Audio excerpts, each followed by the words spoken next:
সবাই দেখতেছি সরিষা ফুলে যাচ্ছে, তাহলে আমি কেন বাদ যাব?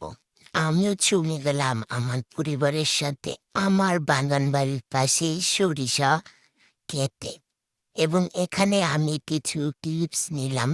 আর আমার চোখের সামনে চারদিকে আমি যেদিকেই তাকাই, হলুদ হলুদ হলুদ। ও মা, আমার চোখ তো পুরোই হলুদ কালারের হয়ে গিয়েছে। আমি কিছুটা ফুল তুলে নিয়েছিলাম এবং দেখতেছিলাম আশেপাশে যে মালিক আছে কিনা, কারণ যদি মালিক দেখে আমি ফুল চুরি করে এবং সেটাকে নিয়েছি, আমাকে আবার নিয়ে পেটাতে বেরোতে হয়। আমার অনেকদিন ধরে যেতে মন চাচ্ছিল সরিষা বাগানে, সময়ের অভাবে যেতে পারিনি। তাই আজকে গিয়েছি। এখানে আমার ভাতিজা আমার সাথে ছিল। ও কিছু ক্লিপস নিয়েছে এবং ওর দুষ্টুমি তো আছে। বলতেছিলাম যে একটা ভিডিও, একটা ছবি নিতে, না নিবে না, আমার সাথে দুষ্টুমি করবে।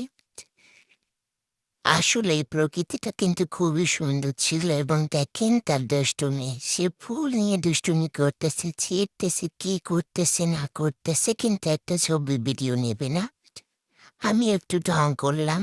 আমি দেখি সবাই এখানে এসে একটু ঢং ঢং করে পোস্ট নেয়, আমিও কিছু পোস্ট নিয়েছিলাম এবং আপনাদেরও দেখাচ্ছি। দেখেন কি সুন্দর, পুরো চারদিক হলুদের পরিপূর্ণ। আসলে প্রকৃতিটা খুবই সুন্দর লাগে। এইরকম ফুলের মাঝে থাকলেও কিন্তু মনটা খুব ভালো হয়ে যায়। আমি সব সময় ট্রাই করি প্রকৃতির মাঝে যেন আমি একটু থাকি, আমার কাছে ভালোই লাগে। আর ফুলগুলো কিন্তু খুবই সুন্দর ছিল। আর এই ফুলগুলো সরিষার বাগানে যারা গিয়েছে তারা অবশ্যই একটা গ্রান পাবেন, খুবই মিষ্টি একটা গ্রান। তার মাঝে প্রকৃতির একটা সুন্দর বাতাস, যেটা আমরা আশেপাশে পাই না। একমাত্র প্রকৃতির মাঝে সুবাসটা পাই। এবং আমি আবারও কিছু ক্লিপস নিলাম। আমার কাছে খুবই ভালো লাগতেছিল ওই সরিষা বাগানে এসে ঘুরতে। আমি এ নিয়ে অনেকবারই গিয়েছিলাম, যতদিন থাকবে আশা করছি যাব। আমার আশেপাশে কিছু বাচ্চা পোলাপান ছিল, দেখেন তাদের কি পরিমাণ সাহস, তারা কি মজা করতেছে। শৈশবকালটা আসলেই খুবই মজা। বড় হয়ে গেলে বুঝে যায় যে ছোটবেলাটা খুবই মজার ছিল। হয়তো ছোটবেলায় আর ফেরত যেতে পারবো না, কিন্তু এদেরকে দেখলে খুবই ভালো লাগে, কি মজা করছে এরা। আর আমাদের বাড়ির আশেপাশে কিছু বাচ্চারা, তারাও এই বাগানের মধ্যে কত মজা করতেছিল। ডিজাইন ওরা তুলতেছিল, আমাকে দেখাচ্ছিল।